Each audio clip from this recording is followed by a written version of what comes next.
Bonjour à tous, donc là cette vidéo en fait elle sert à développer des compétences sur comment rendre un diaporama un peu plus interactif, un peu plus actif. Qu'est-ce qu'on peut rajouter dans un diaporama pour le rendre plus sympathique, pour avoir un impact visuel un peu plus fort. En fait on peut rajouter plein de choses. Je vous montre un logiciel de diaporama en ligne que moi j'utilise, mais il y en a plein d'autres. Vous pouvez faire des diaporamas avec bien sûr PowerPoint de Microsoft, avec LibreOffice Impress qui est un très bon diaporama. Il y a des diaporamas en ligne qui sont possibles. Et puis moi j'utilise celui de Google, mais voilà, il y en a plein d'autres. Ils ont tous un peu la même structure. Je vous montre du coup deux trois trucs sur ce qu'on peut mettre et organiser dans un diaporama pour le rendre un peu plus interactif. Alors, toutes les logiques d'insertion, zone de texte, image, forme et trait, elles sont déjà disponibles tout de suite sur celui de Google là. Alors, par exemple, je peux enlever des zones de texte, évidemment, quand je fais un diaporama. Je peux les modifier, toutes les zones de texte du diaporama, mais je peux en ajouter aussi. Donc, si j'ai enlevé toutes les zones de texte, par exemple, je peux rajouter une zone de texte où je veux. Si je veux juste une petite zone de texte ici et juste une autre zone de texte ici, j'ai une configuration, je peux faire la configuration que je veux sur la page. Je peux rajouter aussi dans un diaporama une image. Donc ça, c'est ce qui est le plus simple en fait. Je vais aller rechercher sur le web, par exemple, voilà, une image de diaporama. Je vais taper diaporama et je vais avoir une image. Donc je prends n'importe quelle image, on va prendre la première.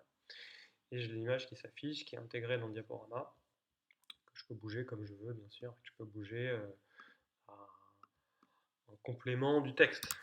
Voilà. Donc je peux commencer à faire une mise en page comme je veux sur mon diaporama. Je peux mettre aussi, alors on va le faire dans l'ordre, je peux mettre aussi des formes dans mon diaporama. Donc il y a toute une logique de formes. Là, c'est les formes basiques. J'ai plein d'autres formes que je peux utiliser. Donc là, voilà, on va faire un lien entre les deux éléments. On vient de voir, hop, je mets une flèche sur le diaporama. Je peux écrire dedans, dans toutes les formes, je peux écrire à l'intérieur. Il suffit de cliquer dedans et donc je peux écrire ce que je veux à l'intérieur. Je peux aussi faire un trait, donc c'est un autre type de forme en fait, avec des connecteurs. Alors ça c'est intéressant pour les cartes mentales. Donc tel élément est connecté à tel autre élément. Et du coup je peux rajouter une petite zone de texte en dessous voilà, pour compléter. Ce que je peux rajouter, alors, encore beaucoup de choses que je vais rajouter, je vais passer à une autre diapo pour mettre un peu d'ordre dans tout ça. Je peux rajouter aussi. Alors sur la première diapo, il y a un truc qui s'est affiché, c'est que je peux rajouter un arrière-plan. Une fois que j'ai commencé à remplir le diaporama, je peux mettre un arrière-plan. Donc je peux mettre la couleur, une couleur d'arrière-plan, si je veux modifier et avoir un petit grisé par exemple. Mais je peux aussi mettre dans l'arrière-plan, c'est assez intéressant, une image de fond. Donc je vais mettre une autre image. Je vais aller chercher une image sur Google Images, diaporama. Donc je vais prendre une autre image pour pas que ça... Hop, hop, hop, hop. Truc qui est visible.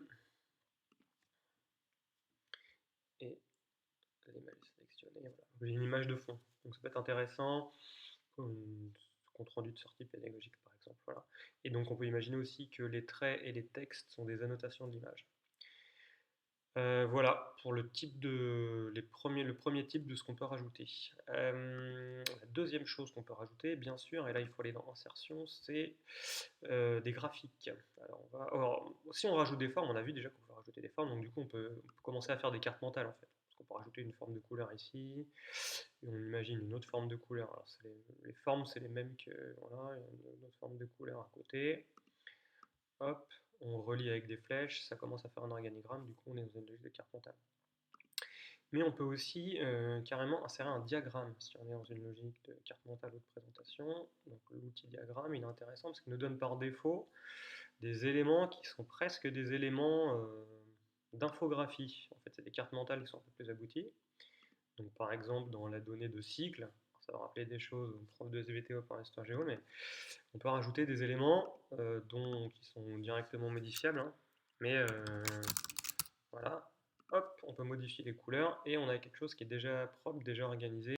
On a tous les schémas de cycle qui sont intéressants pour pas mal d'entre nous. Autre chose qu'on peut faire, là je rajoute une nouvelle diapo, On peut insérer des graphiques. Alors, on peut insérer des graphiques de tout type. Voilà, on adore dans les diaporamas en général les graphiques en camembert, en secteur. Euh, donc j'en insère un au hasard. Ce graphique-là, c'est le graphique par défaut. Si je veux le modifier, en fait, je vais ouvrir la source qui est la base de données du graphique et je peux la modifier. Donc là, normalement, le graphique va arriver. Donc j'ai une base de données que je peux entièrement modifier. Donc je peux modifier tous les termes de la base de données. Le graphique est un peu lent à arriver, mais il va arriver. Donc je peux le modifier complètement. La base de données va arriver aussi. Voilà, la base de données est juste au-dessus. Donc je peux modifier, si je veux 34 au lieu de 24, il faut que ça fasse 100% quand même à la fin. Voilà, je peux modifier, et là du coup j'ai une modification des éléments. Ce qui me permet d'avoir le graphique que je veux exactement dans ma présentation. En plus des graphiques, je peux, je vais mettre dans une autre vidéo aussi, je peux mettre des vidéos. Donc là c'est très simple, je vais aller chercher voilà, une vidéo, ce qui a un lien avec un diaporama, je fais ça tout à l'heure. Un tutoriel diaporama sur OpenOffice, qui est intéressant. Et hop, je vais directement le mettre à l'intérieur. Et du coup, je vais jouer directement la diaporama, le film.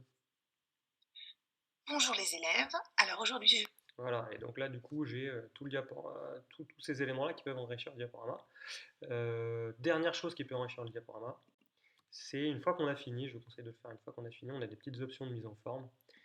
Et alors, ça, c'est la mise en forme vidéo, donc c'est pas celle-là qui va nous intéresser. Voilà, c'est les thèmes. Donc on peut avoir des thèmes spécifiques à la fin. Donc là, j'ai pas mis de thème particulier. Si je veux un thème particulier au diaporama, je clique sur une thématique et hop, il va me changer tout le diaporama en fonction de la thématique. Alors ça peut changer certaines fois, d'autres moins, mais là vous voyez que par exemple sur cette diapo-là, j'ai un petit trait en haut, un petit trait en bas, un petit trait ici. Ça a décalé un peu certains éléments, notamment les cadres de texte par défaut. Voilà. Donc on a petite modification. Et qu'est-ce qu'on peut faire aussi? On peut modifier les transitions. Alors les transitions, c'est la manière de passer d'une diapo à l'autre. Donc par exemple, là, je vais vous faire une démonstration, j'ai aucune transition dans mon diaporama, donc si je le lis, ça va donner ça, puis ça, puis ça, puis ça, et entre chaque diapo, il se passe rien en fait. On passe de l'une à l'autre sans, sans transition particulière. Si je mets des transitions, je vais mettre une transition, alors je vais en faire voilà, une diapositive à partir de la droite. Je l'applique pour toutes les diapositives. Voilà. Et maintenant, si je lis, voilà, voilà, les diapos défilent de cette manière-là. De gauche à droite, si je reviens en arrière, et de droite à gauche si je reviens en avant. Du coup, j'ai une transition particulière. Et je peux sélectionner un objet à animer aussi. Alors là, j'ai pas beaucoup d'écrit, mais quand j'ai de l'écrit, on va voir si celui-là, je peux le prendre. Voilà. Si je prends un élément et que je cherche à l'animer, il ne va pas arriver tout de suite. Et donc lors d'un clic, il va arriver en fondu. C'est très bien. Donc je vais le mettre là pour qu'on voit si ça a marché. Alors là, avec les formes, je ne sais pas si ça marche à chaque fois. Donc j'ai cette diapo-là. Si je passe à la suivante, bon là, il m'a tout mis directement. Bon, l'idée, c'est qu'on a certains éléments de la diapo qui arrivent un peu plus tard. Qu'est-ce que je pourrais mettre encore? Thème, transition, mise en place. Non, je crois que j'ai tout dit. Alors là, le dernier avantage de ces diaporamas qui sont en ligne, c'est qu'ils sont partageables, modifiables à souhait. Et donc on peut la partager assez facilement, notamment sur les ENT. Et quand on les modifie, ils sont modifiés directement sur l'ENT. C'est comme un pad en fait. Voilà, je crois que vous savez déjà pas mal de choses. Donc ça, c'est comment rendre un diaporama un petit peu plus interactif. Merci de m'avoir écouté.